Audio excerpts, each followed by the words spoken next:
ओम नमः भगवते वासुदेवाय नमः। दक्षिणी राजस्थान प्रादेशिक माहेश्वरी महिला संगठन, जिला एवं नगर माहेश्वरी महिला संगठन भीलवाड़ा की ओर से आप सभी को सादर जय श्री कृष्ण। गीता की गंगा में बहते हुए हम पंचम अध्याय तक आ गए। दुनिया में कुछ अलग करना है तो दुनिया से कुछ अलग जानना भी होगा, और गीता से बड़ा कोई ज्ञान नहीं। और अगर सबसे बड़े ज्ञान यानी भगवत गीता को समझ लिया तो फिर ऐसा क्या है जो हम नहीं कर सकते।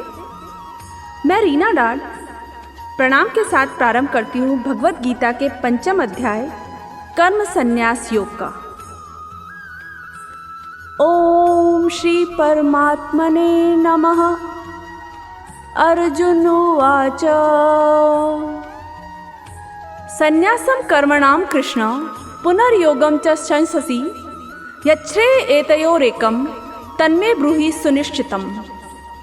अर्जुन कहते हैं, हे कृष्ण, आप कर्मों के संन्यास की बात करते हैं और फिर कर्मयोग की प्रशंसा करते हैं, इसलिए इन दोनों में से जो मेरे लिए भली भांति निश्चित कीजिए कि कौन सा कल्याणकारक साधन है, उसे आप मुझे बताइए।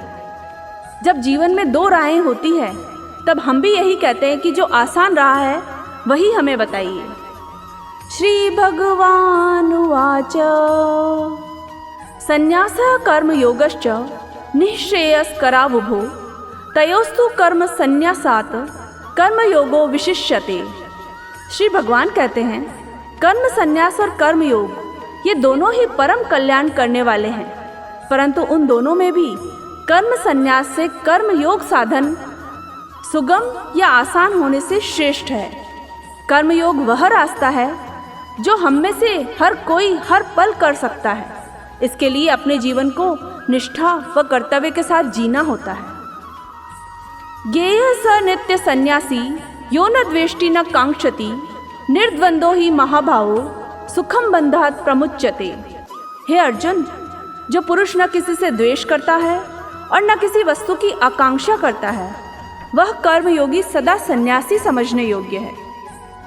क्योंकि जो लोग राग द्वेष द्वंद्वों से मुक्त हो जाते हैं, वे पुरुष सुखपूर्वक संसार बंधन से मुक्त हो जाते हैं। सांख्य योगो पृथक बाला प्रवदन्ति न पंडिता एकमप्या स्थितः सम्या उभयोर विन्दते फलम। उपयुक्त संन्यास और कर्मयोग को मूर्ख लोग पृथक पृथक फल देने वाला कहते हैं। दोनों अलग रास्ते हैं जिसका फल है परमात्मा को प्राप्त होना। यथ सांख्ये प्राप्यते स्थानम तद्योगेरपि गम्यते एकम सांख्यम च योगम च यह पश्यति स पश्यति। ज्ञान योगियों द्वारा जो परम धाम प्राप्त किया जाता है, कर्म योगियों द्वारा भी वही प्राप्त किया जाता है। इसलिए जो पुरुष ज्ञान योग और कर्म योग को फल रूप में एक साथ देखता है, वही यथार्थ देखता है। कृष्ण कह रहे हैं, जैसे ज्ञान योग एक रास्ता है, वैसे ही कर्मयोग भी एक रास्ता है। इसमें ध्यान देने योग्य बात यह है कि कृष्ण कभी भी परिवार या कर्तव्य को छोड़ने की बात नहीं कहते। संन्यासस्तु महाभावो दुःखमाप्तुम अयोगतः योगयुक्तो मुनिर्ब्रह्म नचिरेणाधि गच्छति। कृष्ण अर्जुन को कर्मयोग की अहमियत को समझाते हुए कहते हैं, हे अर्जुन, कर्मयोग के बिना संन्यास अर्थात मन, इंद्रिय और शरीर द्वारा होने वाला संपूर्ण कर्मों में कर्तापन का त्याग अर्थात मैं हूँ, मैं ही करता हूँ को छोड़े बिना प्राप्त करना कठिन है। और भगवत स्वरूप को मनन करने वाला कर्मयोगी पर ब्रह्म परमात्मा को शीघ्र ही प्राप्त हो जाता है। अगर आपने ज्ञान योग का सहारा लिया तो भी कर्मयोग तो करना ही होगा, तो फिर सीधे कर्मयोग ही क्यों न किया जाए। योग युक्तो विशुद्धात्मा विजितात्मा जितेंद्रिय सर्वभूतात्मा भूतात्मा कुर्वना अपि न लिप्यते। यदि नदी के पानी को घड़े में भर लें तो वह रहेगा तो पानी ही। ऐसे ही हम भी उस परमात्मा से निकले हैं, उसका अंश हैं। हमारी ये आत्मा, बस इसी को हमें समझना है। और ये कैसे? कृष्ण हमें कहते हैं, जिसका मन अपने वश में है, जिसने इंद्रियों को जीता है, अंतःकरण जिसका शुद्ध है और संपूर्ण प्राणियों को आत्मरूप परमात्मा ही जिसकी आत्मा है, ऐसा कर्मयोगी कर्म करता हुआ भी कर्म में लिप्त नहीं होता। जब कोई इस अवस्था में आ जाता है फिर उसका सामना आत्मा से होता है। नेव किंचित करोमीति युक्तो मन्येत तत्ववित् पश्यन् शृण्वन् स्पृशन् जिघ्रन् अश्नन् गच्छन् स्वपन् श्वसन् प्रलपन् विसृजन् गृह्णन् अन्मिषन् निमिषन् अपि। इंद्रियाणि इंद्रियार्थेषु वर्तन्त इति धारयन्। जो सच्चाई को जान चुका है वह तत्व को जानने वाला सांख्य योगी तो देखता हुआ, सुनता हुआ, स्पर्श करता हुआ, सूंघता हुआ, भोजन करता हुआ, गमन करता हुआ, सोता हुआ, श्वास लेता हुआ, बोलता हुआ, त्यागता हुआ, ग्रहण करता हुआ तथा आंखें खोलता हुआ और मूंदता हुआ भी वह जान रहा होता है कि वह वास्तव में कोई और कर रहा है, वह नहीं कर रहा है। वह सभी कर्म ईश्वर को समर्पित कर देता है, यानी वह कुछ नहीं कर रहा। ब्रह्मण्याधाय कर्माणि संगम त्यक्त्वा करोति यः लिप्यते न स पापेन पद्मपत्र इवाम्भसा। कमल का पत्र कीचड़ में रहते हुए भी उससे लिप्त नहीं होता। जो पुरुष सब कर्मों को परमात्मा में अर्पण करके और आसक्ति को त्याग कर कर्म करता है, वह पुरुष जल में कमल के पत्ते की भांति पाप से लिप्त नहीं होता। उत्तरदायित्व से बच नहीं सकते, पर कर्म ऐसे करने हैं कि इनमें फंस न जाएं, जैसे कृष्ण बता रहे हैं। कायेन मनसा बुद्ध्या केवलेरिंद्रिये अपि योगिनः कर्म कुर्वन्ति संगम त्यक्त्वात्म शुद्धये। कर्मयोगी होते क्या हैं? कर्मयोगी ममत्व बुद्धि रहित केवल इंद्रिय, मन, बुद्धि और शरीर द्वारा भी आसक्ति को त्याग कर अंतःकरण की शुद्धि के लिए कर्म करते हैं। योगी अंतर से शांत व गंभीर होते हैं, वह आत्मा की सच्चाई जान चुके होते हैं। युक्तः कर्म फलम त्यक्त्वा शांति माप्नोति नेष्ठिकीम अयुक्तः काम कारेण फले सक्तो निबध्यते। कर्मयोगी कर्मों के फल का त्याग करके भगवत प्राप्ति रूप शांति को प्राप्त होता है, और जो कर्मयोगी नहीं है, पुरुष कामना की प्रेरणा से फल में आसक्त होकर बंधता है। कर्म दोनों कर रहे हैं, बस एक का फल से कोई लेना देना नहीं और दूसरे का बिल्कुल है। सर्व कर्माणि मनसा सन्न्यस्यास्ते सुखम वशी नव द्वारे पुरे देहि नेव कुर्वन्न कारयन्। हमारा शरीर एक घर है एवं इसके 9 द्वार हैं। अंतःकरण जिसके वश में है, ऐसा सांख्य योगी आचरण करने वाला पुरुष न करता हुआ, न करवाता हुआ 9 द्वारों वाले शरीर रूप घर में सब कर्मों को मन से त्याग कर आनंद पूर्वक सच्चिदानंद भगवान के स्वरूप में स्थित रहता है। वह कर्म में अकर्म को समझ चुका है। खुद को माध्यम मान के वो परमात्मा का ही कार्य कर रहा है। न कर्तृत्वम न कर्माणि लोकस्य सृजति प्रभु न कर्म फल संयोगम स्वभावस्तु प्रवर्तते। व्यक्ति का एक ही स्वभाव होता है, दूसरा प्रकृति। प्रकृति का असर स्वभाव पर पड़ता है, जैसा आप बर्ताव करते हैं। परमेश्वर मनुष्य के न तो कर्तापन की, न कर्मों की और न कर्म फल के संयोग की रचना करते हैं। आपके करने से कौन सा फल मिलेगा, इन सब के लिए आप स्वयं ही जिम्मेदार हैं। न दत्ते कस्यचित् पापम न चैव सुकृतम विभु अज्ञाने नावृतम ज्ञानम तेन मुह्यति जन्तवः। सर्वव्यापी परमेश्वर भी न किसी के पाप कर्म को और न किसी के शुभ कर्म को ग्रहण करता है, किंतु अज्ञान के द्वारा ज्ञान ढका हुआ है, उसी से सब अज्ञानी मनुष्य मोहित हो रहे हैं। ज्ञानेन तु तदज्ञानम येषाम नाशितमात्मनः तेषा आदित्य वजह ज्ञानम प्रकाशयति तत्परम। जब अंधेरा होता है तो कुछ नहीं दिखाई देता और प्रकाश होते ही सब कुछ प्रकट हो जाता है। जिनका अज्ञान परमात्मा के तत्व ज्ञान द्वारा नष्ट कर दिया गया है, उनका वह ज्ञान सूर्य के समान उस सच्चिदानंद परमात्मा को प्रकाशित कर देता है। तद्बुद्धयस् तदात्मानस् तन्निष्ठास् तत्परायणाः गच्छन्त्यः पुनरावर्तिम ज्ञान निर्धूत कल्मषाः। जिनका मन भगवान के कहे अनुसार चलता है, जिनकी बुद्धि उन्हें सही राह पर ले जाती है, जिनका ध्यान परमात्मा में ही है, जिनकी निरंतर एक ही भाव से स्थिति है, ऐसे तत्परायण पुरुष ज्ञान के द्वारा पाप रहित होकर परम गति को प्राप्त होते हैं। विद्या विनय संपन्ने ब्राह्मणे गवि हस्तिनी शुनि चेव स्वपाके च पंडितः समदर्शिनः। समदर्शिता यानी समान भाव रखना।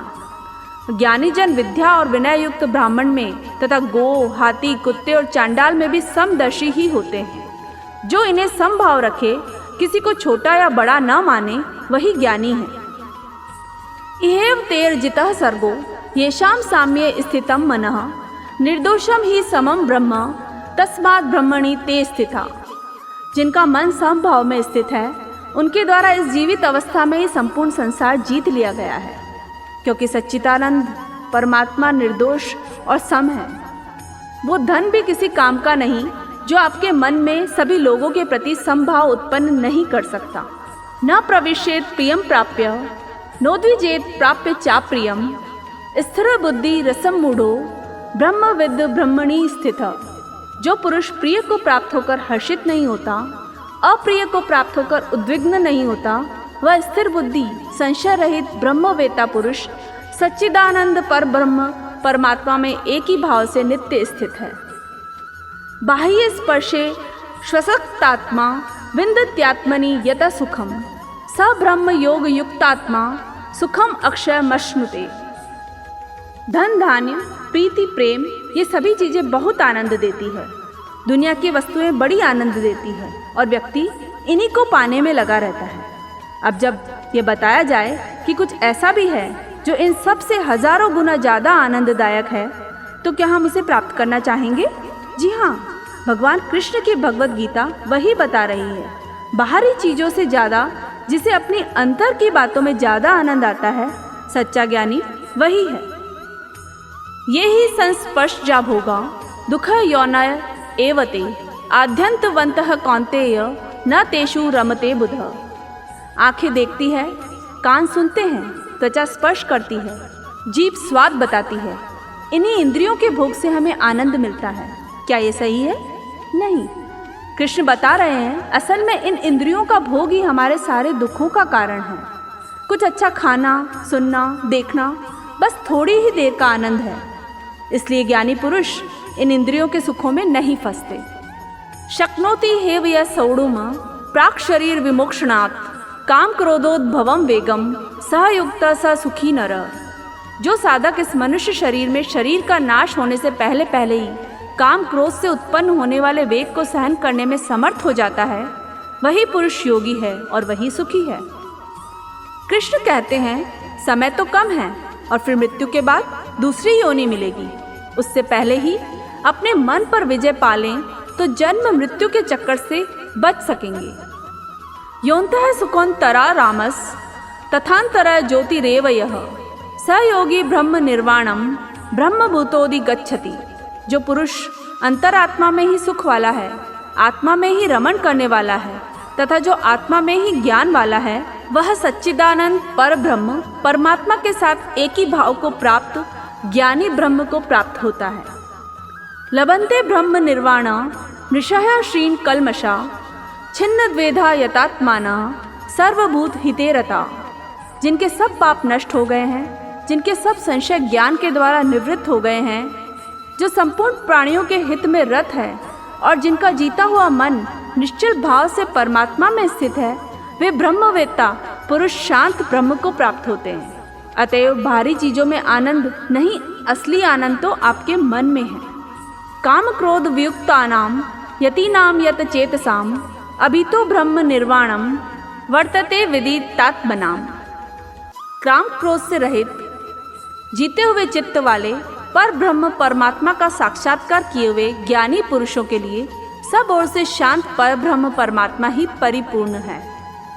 स्पर्शान कृत्वा बहिर्बाह्यांश चक्षुश्चैवान्तरे भ्रुवो प्राणापानो समो कृत्वा नासाभ्यन्तरचारिणो यतेन्द्रिय मनोबुद्धिर मुनिर्मोक्ष परायण विगतेच्छा भय क्रोधो यह सदा मुक्त एव सह। बाहर के विषय भोगों को न चिंतन करता हुआ बाहर ही निकालकर और नेत्रों की दृष्टि को भ्रुकुटी के बीच में स्थित करके तथा नासिका में विचरने वाले प्राण और अपान वायु को नियंत्रित करके जिसकी इंद्रियां, मन और बुद्धि जीती हुई है, ऐसा मोक्ष पारायण मुनि इच्छा, भय और क्रोध से रहित हो गया है, वह सदा ही मुक्त है। भोक्तारम यज्ञ तपसाम सर्वलोक महेश्वरम सूहृदम सर्वभूतानां ज्ञात्वा माम शांति मृच्छति। अपने कहे पर चलने वाले को कृष्ण अपना भक्त बताते हैं और जो उन्हें बहुत प्रिय है वे कहते हैं, मेरा भक्त मुझे सब यज्ञ और तपों को भोगने वाला, संपूर्ण लोकों के ईश्वरों का भी ईश्वर तथा संपूर्ण भूत प्राणियों का सूर्योदय अर्थात स्वार्थ रहित, दयालु और प्रेमी ऐसा तत्व से जानकर शांति को प्राप्त होता है। ओम तत्सदिति श्रीमद्भगवद्गीतासु उपनिषत्सु ब्रह्म विद्यायाम योग शास्त्रे श्री कृष्णार्जुन संवादे कर्म संन्यास योगो नाम पंचमो अध्यायः। श्री कृष्णार्पणमस्तु। ये था अध्याय 5। इसमें श्री कृष्ण ने अर्जुन की दुविधा को दूर करते हुए बताया कि संन्यास योग व कर्म योग दोनों ही रास्ते हैं जो भगवान की ओर ले जाते हैं, लेकिन कर्म योग कुछ विशेष है। इस दुनिया और उस दुनिया के बीच की कड़ी है ये भगवत गीता। इसी के साथ अखिल भारतीय माहेश्वरी महिला संगठन पश्चिमांचल उपाध्यक्षा श्रीमती ममता जी मोदानी, दक्षिणी राजस्थान प्रादेशिक माहेश्वरी महिला संगठन से कुंतल जी तोष्णीवाल, अनिला जी अजमेरा, जिला माहेश्वरी महिला संगठन से सीमा जी कोकटा, प्रीति जी लोहिया, नगर माहेश्वरी महिला संगठन से भारती जी बायती के साथ मैं रीना डाड अब आपसे आज्ञा चाहती हूँ। पुनः अध्याय 6 लेकर आपके सामने प्रस्तुत होंगे। जय श्री कृष्ण।